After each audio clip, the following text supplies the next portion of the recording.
City, founder of Geltrude and Company, Dan Geltrude. Dan, it's great to see you. So Dan, signing a $1 trillion bill is somehow supposed to tackle the inflation crisis and make things better for everyday Americans. Something tells me that that's not exactly true. When I saw the president make that statement, Steph, it was one of those moments. You ever have a time where somebody says something so outrageous that you stop and you say, did I get it wrong? That's how I felt. Like, it's such a crazy statement. I'm like, what's wrong with me? Of course, this spending by the government and millions of dollars being flooded into the economy is going to have the absolute opposite impact than what they're talking about. The infrastructure bills, both of them, the bipartisan and the Build Back Better, if it's ultimately passed, are going to make inflation worse. It's common sense. These bills are meant to stimulate an economy that's already overstimulated due to the fact that demand is outpacing supply to the point where it's not even close. And that's why everyone across the board is feeling the bite of inflation, and it's not going to end anytime soon, and it's certainly not going to end based upon these plans.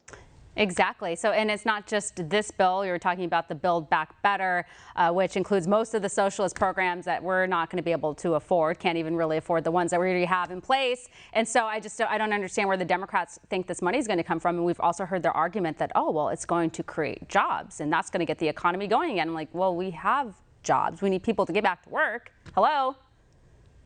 I agree. I've even heard that Build Back Better is going to make fuel prices come down. Now, I can't imagine what the connection is there.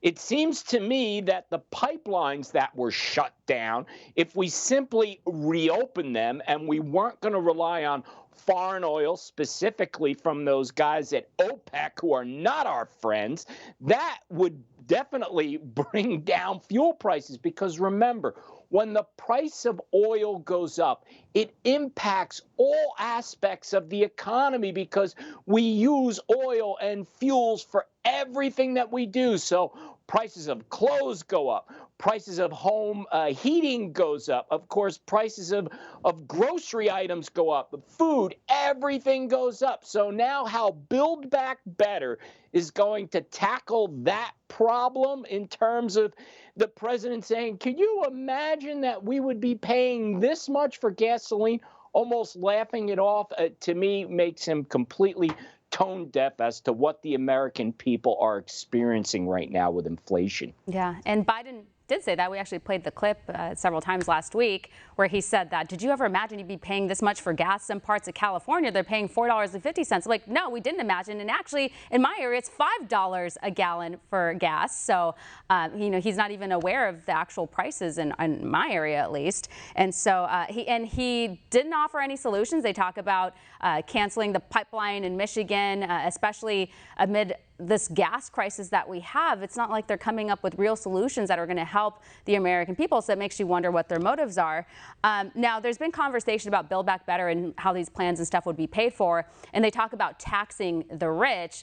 The rich are already taxed, but they want to continue raising those taxes. And then Tesla CEO Elon Musk went after Senator Bernie Sanders. Senator Bernie Sanders on Twitter said, we must demand that the extremely wealthy pay their fair share. And Tesla CEO hit back with, I keep forgetting that you're still alive. Total burn. Well, that says it all right there. Listen, another guy who's completely out of touch, Bernie Sanders. Has he ever had a real job? Or how about this? Has he ever created a job? You compare someone like that to someone like Elon Musk, and then you say, who's actually doing more for the country?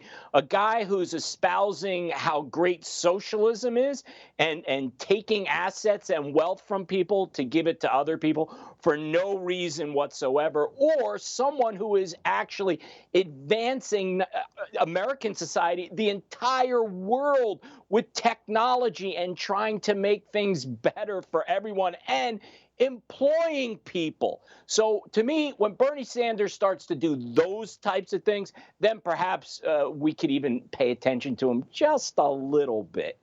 Bernie Sanders, he's pretty rich for a socialist. I'm pretty sure he's a multimillionaire. He has several homes and everything. So if he wants to tax the rich and, share the wealth, maybe he should start with his wealth, and then we'll go from there. Well, Dan, we're going to leave it here. Thank you so much. Thanks, Steph. Of course. Coming up next, we have the